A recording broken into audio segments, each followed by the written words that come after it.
Hey, what's up, everybody? BDF44 coming at you with another video. All right, so we have another basketball game to discuss. Game 5 of the Eastern Conference Finals between the Boston Celtics and the Miami Heat. Series shifts back to Miami, and well, I have more questions than I have answers today in regards to who's going to be available and who's not. We know that Marcus Smart could potentially be out. We also know that Jimmy Butler's been dealing with inflammation in his knee. We know that PJ Tucker's shoulder has been messed up a little bit. Obviously, guys are banged up. Marcus Smart, we don't really know if he'll be available, but we know that the Celtics were able to withstand him not being there because they got some things out of some guys that they needed it from. Obviously, Derek White returning played very well, even though he wasn't able to really hit the 3-point shot. He made some good decisions and helped his team overall.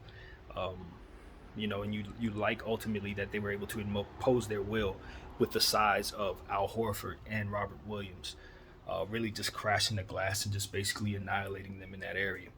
So now you look at the Miami Heat and say, okay, you just laid in a complete egg, basically did not show up for game 4. Essentially, you came to the building to just kind of throw up bricks and allow the Boston Celtics to run up the score really quickly. Are you going to show up? Because aside from Victor Oladipo, Caleb Martin, and maybe one other person, everyone else pretty much did nothing for the Miami Heat. So if they're serious about this series, they will bounce back from that performance with a complete opposite type of energy and a complete opposite type of way of approaching it. For one, get on the glass. Get on the glass and reestablish the paint like you did in Game 3. Because in Game 3, Bam Adebayo was scoring early and often, and that established that paint area. So with Bam being a no-show, it's kind of difficult to do that. The second thing they need to do is take advantage of the Boston Celtics' three-point shooting inconsistencies. Because at the end of the day, if you look at the Boston Celtics, all the things that they did well in that last game, the one thing they didn't do was shoot the three ball very well. They only hit 8 of them. That should have been something that was exploited to some degree. So these are the little things that you pay attention to, even when you've lost a game by 20. You could see different areas of attack where you could say, okay, we had success there. Their perimeter defense was working. Well, whether or not it was them forcing the Celtics to missing threes or the Celtics just missing threes is something that I would have to see footage to actually really know. But what I can tell you is they weren't in them like that. And that's a good thing if you're the Miami Heat. So Jimmy Butler is obviously very important. If he's not available to go, you're going to need to be able to get that dribble of penetration from somewhere. Obviously, going with Victor Oladipo makes all the sense in the world, given the fact that he was the only person who really was aggressive in that game in that way. Tyler Hero's status is obviously up in the air. We don't know how he's handling his injury. I'm not sure if it's a groin or some type of midsection injury of some sort. But if he's not able to give them a go, they're going to need to find a way to score the basketball. And that's always going to be the thing with the Heat. If you're on the floor, you need to be looking to score. That's going to be the motto. The Heat are a very solid defensive team with the ability to morph into whatever they want to. But in order to be an offensive team, some of that defense needs to sit down. And that's the problem with their squad. They have to give up something in order to effectively attack the Celtics. Now, the key to all of that is knowing that if they put the right lineups on the floor at any given moment, they really can have some success against the Celtics. But they have to understand that the Celtics have bigger star power, so the inconsistencies of their shooting is unacceptable. Guys like Max Strus, Caleb Martin, Tyler Hero, Kyle Lowry, etc. These guys all have to be fairly efficient, or at the very least, not inefficient. Because at this point, they can't afford it. They are not winning the rebounding total. And the Boston Celtics are finding ways of scoring against their defense. So it's like, if your defense isn't effective and you're unable to score the ball, and it really didn't require a whole lot for the Boston Celtics for the Miami Heat to win the game. They really didn't need to do a whole lot. It wasn't like the Boston Celtics were burning down the house. They only scored 100, what was it, 102 points, something like that. So all Miami really needs to do is just score like an average basketball team, and they'll be in these games. It's not like the series is out of hand. It's a tied series.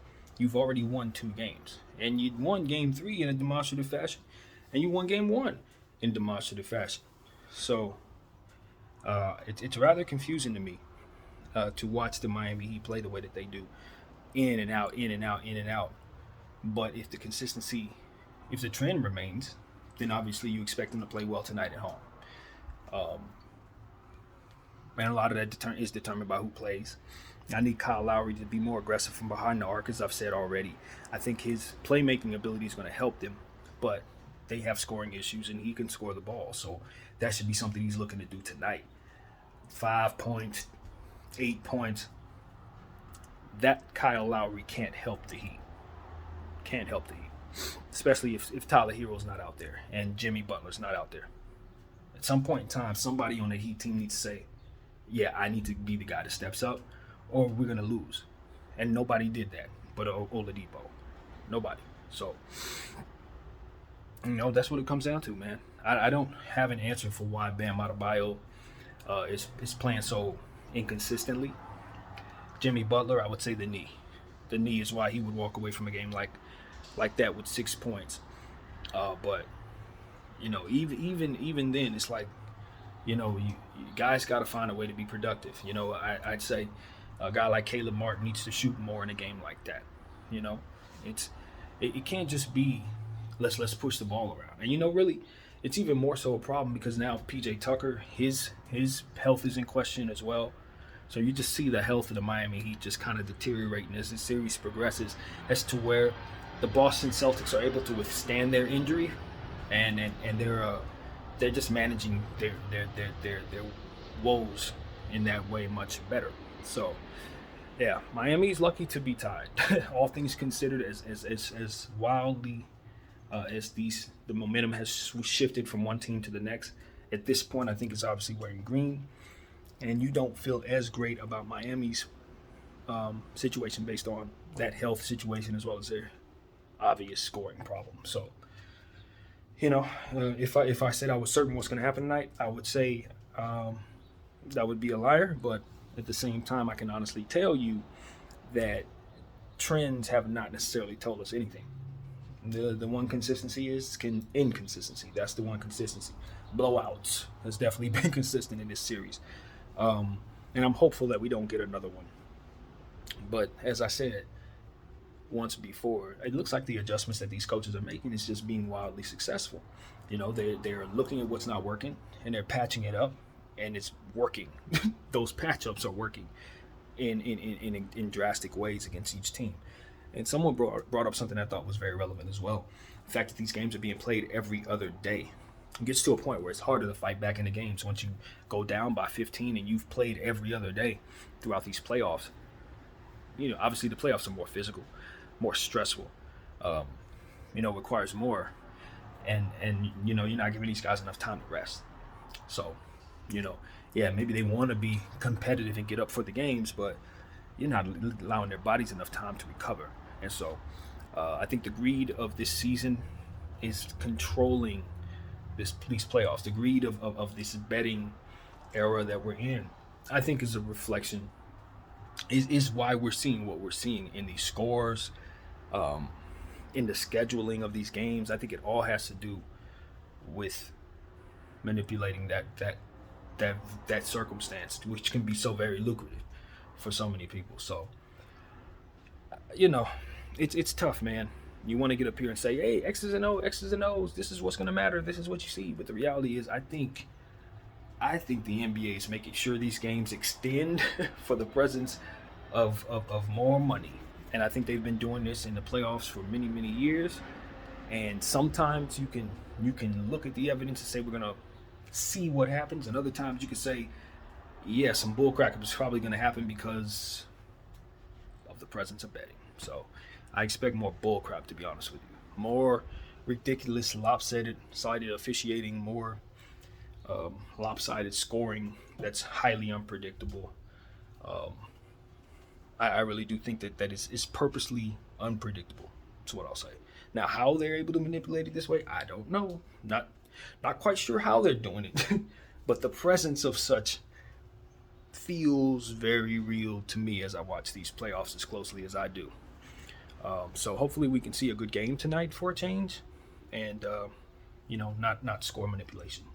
So that's pretty much what my thought is, man. Jayson Tatum, I want to see him continue to shoot the ball from different places, continue to be as aggressive as he's been, but to cut it off when it's not working. And as soon as you realize that shot ain't working, start making them dope passes that you can make. Because I've seen him make some fantastic passes in this series that's made my eyebrows raise. So his playmaking ability is a little more advanced than I thought, to be honest with you. And I think Jayson Tatum can really attack offensively in ways that he's not giving himself credit for out there, settling for jump shots.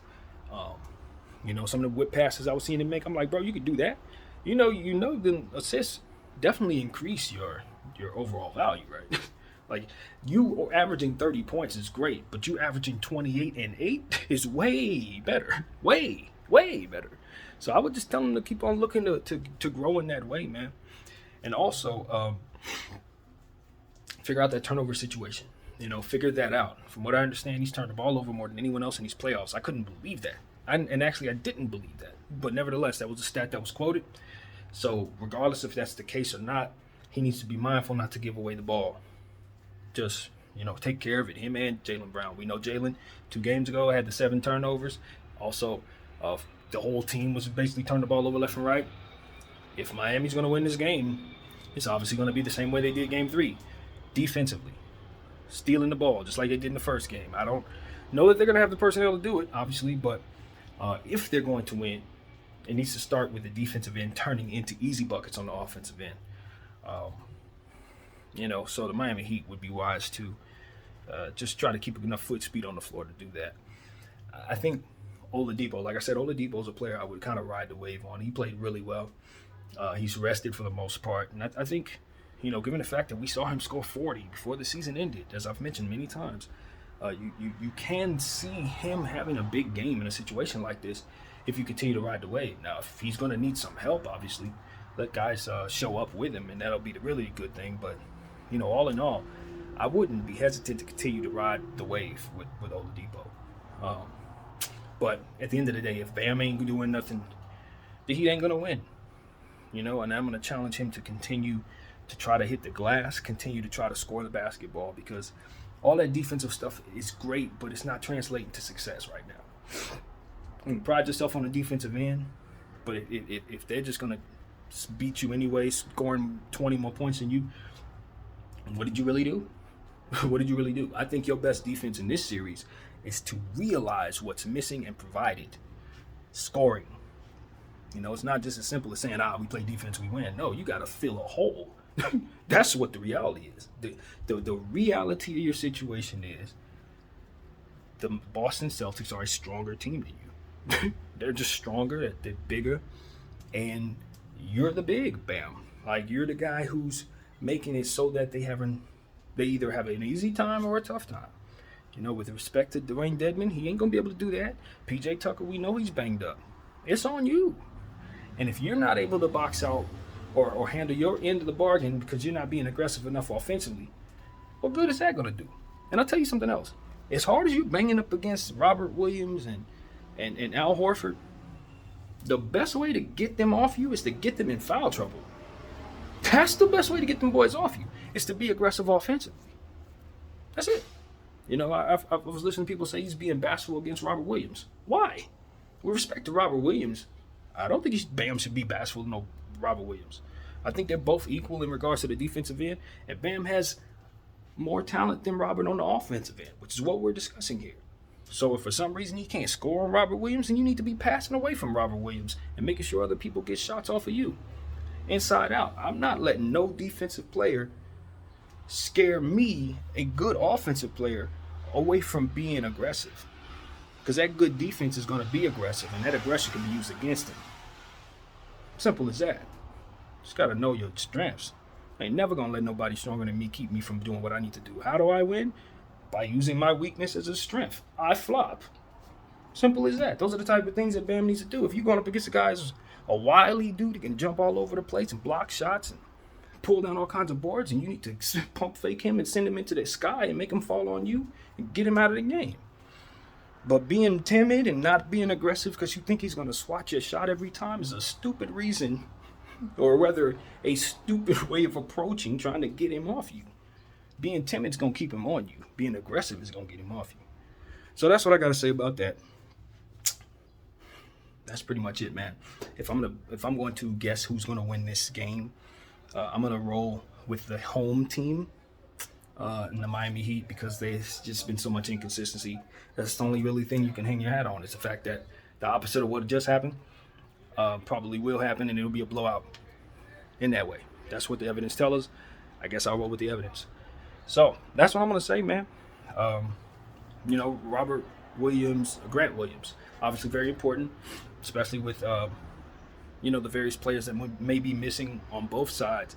I think he can both fill in a hole and be more aggressive because of those absences on the other side. So Grant Williams, very important. Him scoring the ball means a good game for the Celtics. Him not scoring the ball means that they're having trouble scoring the ball. So keep an eye open for that. His three-point shooting is more important to the Celtics than I think people are really giving it credit for. He needs to be hitting threes, believe it or not. Because when he doesn't hit threes, they're a very inconsistent three-point shooting team all the way around. Very. But when his three balls falling, they got a nice hefty amount of points that they can count on, of course. Floor spreading that they need when that unit's on the floor with him and others. And of course, just in general, putting them in a position to have to remove certain bigs from the floor who ain't going to be able to get out there to the three-point line, like Dwayne Dedmon, for example. So that three-point shooting is very important. And Max Strus, man, listen, this team, the Heat, are much better when Strus is scoring, man. But they live and die with his shooting. And the one thing that I can say about Max Strus is you can count on him to go either 8 for 11 or 3 for 11. It's one or the other, and most of the time it's 3 for 11. So I want to see him pick 11 good shots and try to get fouled as many times as possible. I think that'll help your team offensively. If you're on the floor, you got to look to score. He's not exempt from that. So that's what I got, man. BDF 44. Everyone enjoy the game, and I'll have something for you, of course, at the end of that. Peace.